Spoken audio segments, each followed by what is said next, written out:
ENNAH is the European Network on Noise and Health. It's a Framework 7 funded coordination and support action which really aims to get researchers on noise and health from across Europe together to look at the new areas for research on environmental noise and health. It's important to be in line with all the other researchers so that we together make a better and bigger studies. We're trying to identify the studies that have already been done on noise and health and identify where the gaps are and trying to rank those gaps in order of importance so that we can make some recommendations as to what needs to be focused on. We do know that there are relationships between, for instance, noise exposure and high blood pressure, noise exposure and heart disease, and difficulties in reading in children, for instance, annoyance and sleep. But there's still a bit of uncertainty about many of these findings, and I think further research will help to firm up those findings. And those findings can be really very important in terms of planning new transport, planning regulations to do with airports, whatever it is. The effects of noise on the cardiovascular system have been studied for quite a long time. When we exposed subjects and animals in the laboratory to noise levels, and we clearly could see that the physiological responses showed effects on blood pressure changes and on stress hormones. Evidence has continuously increased, showing that subjects that live on busy streets or that live close to an airport had a higher prevalence and incidence rate of hypertension and myocardial infarction. To apply this research in public health policies, we need to derive validated exposure response curves, and this is normally done on the basis of meta-analysis. There are already such curves available which are currently used for quantitative risk assessment, but we need more studies to validate the curves and to refine them. We have to develop more refined instruments to monitor blood pressure on a continuous scale. On the other side, most of the people with ischemic heart disease do not get myocardial infarction, so from the epidemiological point of view we have to address this issue. We can see that people will be sleeping quite soundly in terms of the brain waves they produce in eye movements and muscle tone, and then when noise is introduced to the environment we can see some disruption. So it's clearly sort of related, so it's a cause and effect. May not be disturbed to the extent that they wake up, but we can see evidence in the physiology that people, that the brain has responded to that noise. And we find quite interesting things that if people are sort of woken up by, if there's a car noise for instance, by the time they wake up, because the car noise is relatively short, they can't remember it was a car, they just, they're awake. Whereas if it's something like an aeroplane, because the noise is longer, when they wake up they usually can still hear the plane. So in the morning they'll complain that aircraft noise disturbed me, woke me up, and they won't perhaps subjectively record or sort of complain about the car noise. Some of the problems are that obviously we know that sleep can be disturbed through just sort of internal causes, and it's so it's very difficult sometimes to just make sure that what we're looking at is actually due to the noise that is causing the disturbance. We really want to be able to say if you have this level of noise at night, people are going to suffer with long-term illnesses, but if you have X level of noise, anything below that, they shouldn't lead to any sort of serious effects of long-term disease, and that will do a lot of good for general public health and our environment.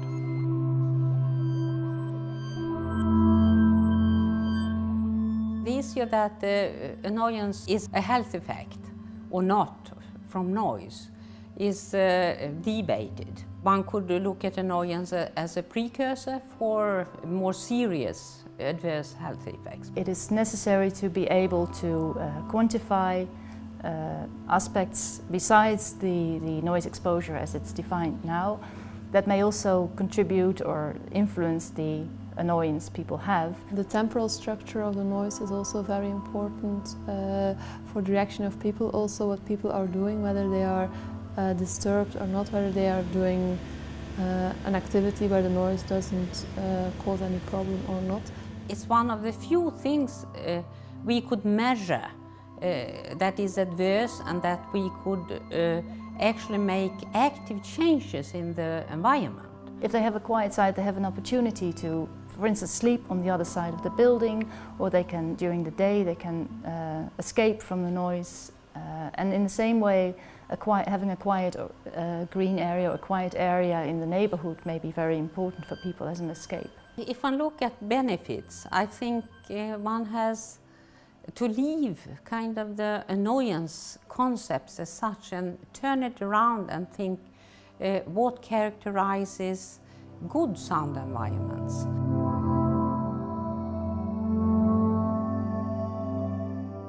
It's an area in which there have been a number of studies, but there's not a consistent body of evidence.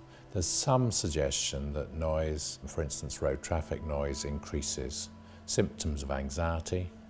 There's also some interesting studies looking at medication use around airports, and again that seems to suggest that high levels of aircraft noise are related to increased use of hypnotics and drugs for treating anxiety. I think a lot of current studies have really been cross-sectional, and although some of them have shown relationships between aircraft or road traffic noise exposure and for instance psychological symptoms, it's always difficult to rule out the possibility that perhaps the most sensitive people might have moved out of noisy areas or never moved into noisy areas, thus diminishing any effects that you see in a cross-sectional study. So something really important, I think, is to do some longitudinal studies, measuring noise exposure at baseline and then following people up for health effects over time. And it would be good to incorporate in those studies some additional measures like, for instance, people's appraisal of the noise, their sensitivity to noise as well, and at the same time perhaps some accompanying physiological measures. Cortisol, if measured well, I think is an interesting thing to look at as well. Another really important refinement of these studies is that largely so far they've been based on relatively short, non-specific questionnaires. And one thing I think would be important in future studies is to look, to use standardized psychiatric interviews so you can get diagnostic information as well. Another area is well-being. And in a way this is the converse of annoyance and the sort of negative response to noise. One can look also at positive soundscapes potentially, but you can also look at the benefits of tranquil areas and quiet areas in terms of people's restoration, particularly people living busy lives with a lot of stresses in them. Perhaps access to quiet areas and things can be beneficial for their health, and I think that's an area that's not really been properly looked at.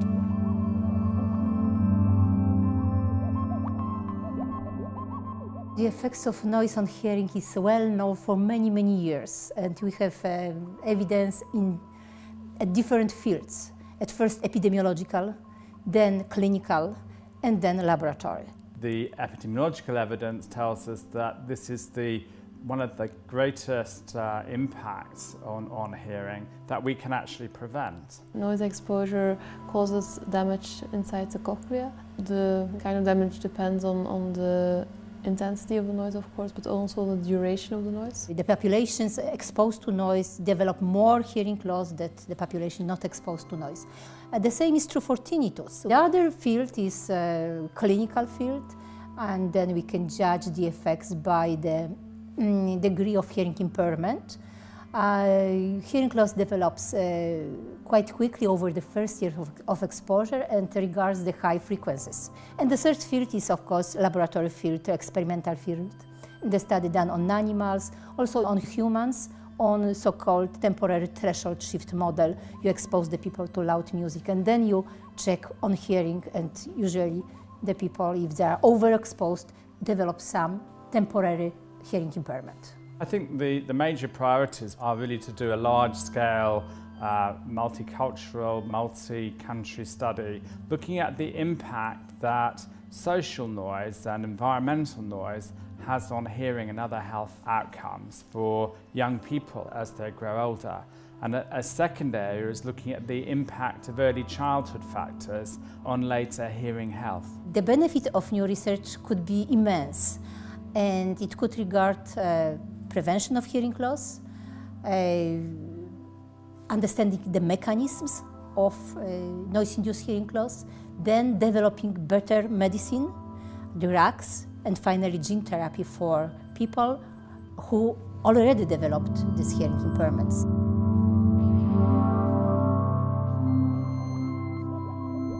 Reading skills are influenced by environmental noise, and that means chronic noise in the school situation, usually also in the home situation. They're actually capable of telling you that they get nervous or lose concentration due to noise, so that's more subjective. Annoyance in children is a bit hard, but they do get annoyed, but less than adults. They're not aware of political issues, but they do get annoyed. Cardiovascular effects are very premature. We don't know much about it yet. And sleep disturbance, that's the last one. It shows that children are less vulnerable to noise during sleep, so they're better sleepers than adults. But it may be, we don't know what the long-term effects of disturbed sleep are. I think we should do longitudinal studies, so follow up these children who grew up in noisy areas. The second one is this issue of noise sensitivity. We should try to find out who the vulnerable children are and target them maybe with prevention. And the last thing, upcoming issue is so-called soundscaping. It means that environmental planners or city planners could take the sound environments into account.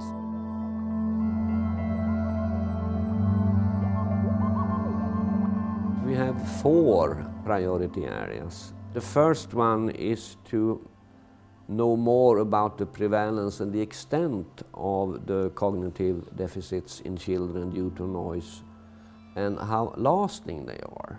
There are a few field studies on children indicating that they lose learning and memory capacities when they are chronically exposed to noise. The second area is trying to make intelligent use of the noise maps that are being produced by the European community in its respective countries.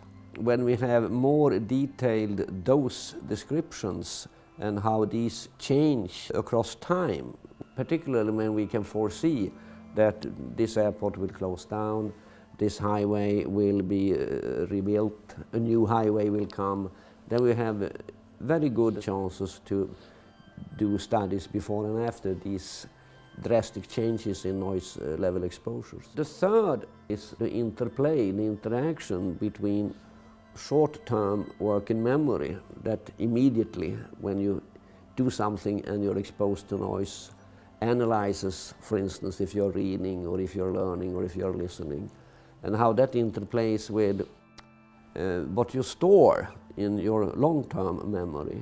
Fourth is classroom acoustics. The norms we have today about classroom acoustics mainly are directed to how well you can understand and how intelligible the speech is in the classroom from the teacher, for instance.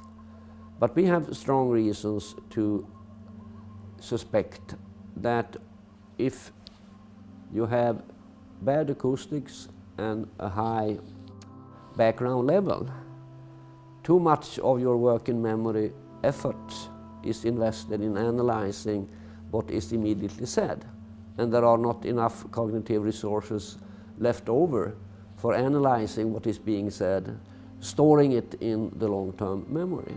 I do foresee a better environment in schools for memory and learning.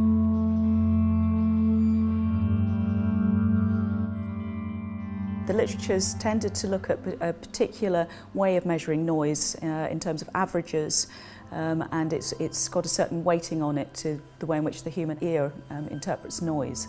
But there's not very much literature that's looked at, say, low-frequency noise, so the rumbles that you get with heavy lorries or railway traffic. Quite often, noise measures that are used in research don't reflect individual exposure.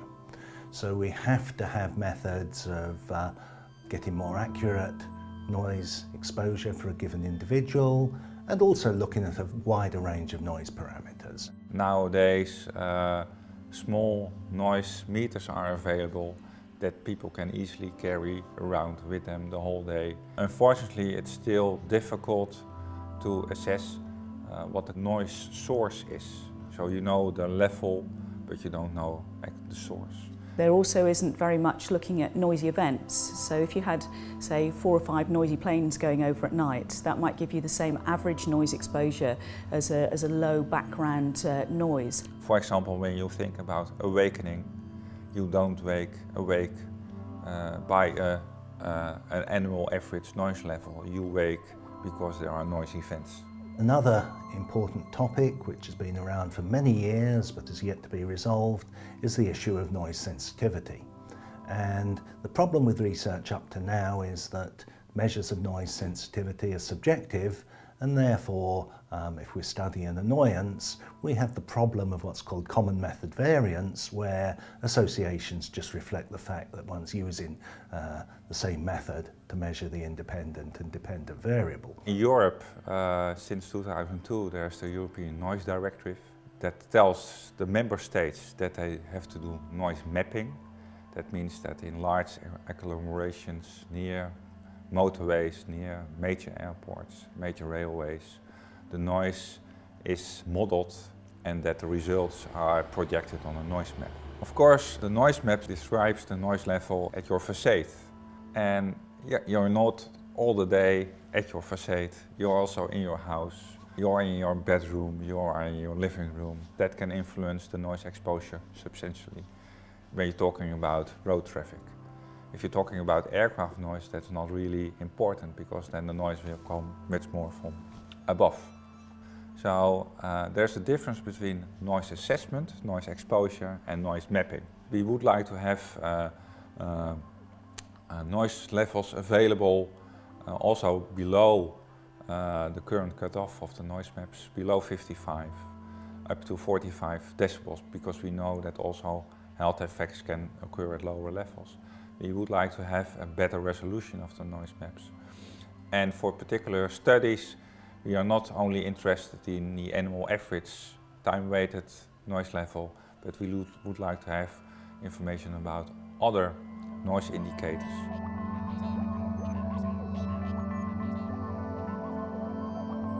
Until recently, we spent a lot of time controlling for other possible factors, but now there's an interest showing that the effects of noise may actually be moderated by other factors, or it may add to other negative factors such as air pollution to produce effects in that way. There have been really, as it were, parallel streams of research being carried on noise and on air pollution, but there's not been so much dialogue between the two groups of researchers before. And it's quite unclear from the literature whether the health effects that we see in terms of heart disease might be related to air pollution or to noise effects or to both of those together. Especially the combination, it's been a topic these days as well, combination of exposures. That's not only air pollution and noise, but it's also different types of noise. We tend to do single noise sources, single effects, but of course people and children are exposed to all kinds of noise situations, and I think that's a real gap. There are some ideas that those people who suffer from several everyday noise stresses, not only from noise stress, run a higher risk to be affected by the noise. We don't have a good model of predicting the distribution of noise-induced hearing loss in the population. Today we use for these purposes ISO 1999 model, which includes only 4 factors: age, gender, level of noise and years of exposure to noise. Older people may be more sensitive. Some evidence suggesting that in terms of cardiovascular disease. It's also suggested that males may be more sensitive to the effects of noise. The evidence is not conclusive, so you need to look at this in additional studies. Many other factors can influence the degree of hearing impairment, like impulsiveness of noise, the use of hearing protectors, smoking, organic solvent co-exposure with noise exposure, and also some susceptibility of individual factors, some diseases. One central factor which needs to be estimated, that's socioeconomic status, both in the individual and also in the area, because individuals distribute very much according to socioeconomic status in cities, for example. And in some cities, the more affluent tend to live in the center, and they are then also more exposed to air pollution, to noise from road traffic, for example.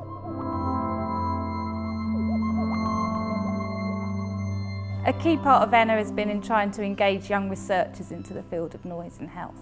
And under the scheme, we've managed to fund 9 researchers to exchange across Europe.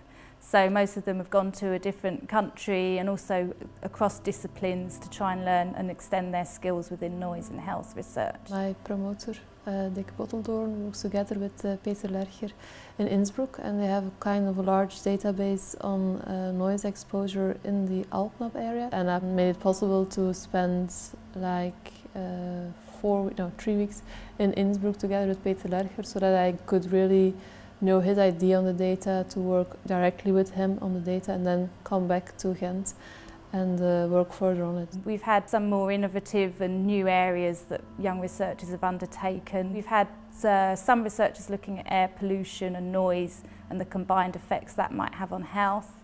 We've also got someone who's going to start looking at sort of reproductive outcomes, which is actually a real gap in the literature and quite novel. Another emerging field is trying to put an economic evaluation onto health effects of noise, which is actually quite controversial.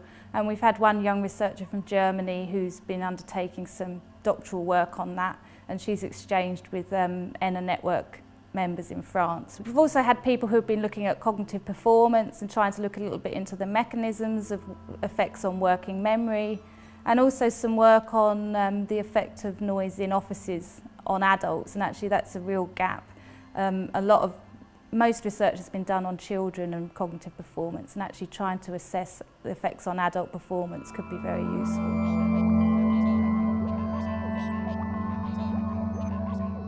Clearly, there are big developments in brain imaging, and what we'll be able to do in the future is look at direct effects of noise on brain structure and brain neurochemistry, rather than inferring these from behavioural changes. This, I think, does show a lot of promise in terms of trying to relate what's going on in the brain to people's exposure to sound and how that might relate to their health. I believe the priority in new research is genetics of hearing loss, to identify susceptibility genes for developing hearing loss and how those genes, gene polymorphisms, interact with some environmental factors. The effects of noise on reproductive health have not been studied.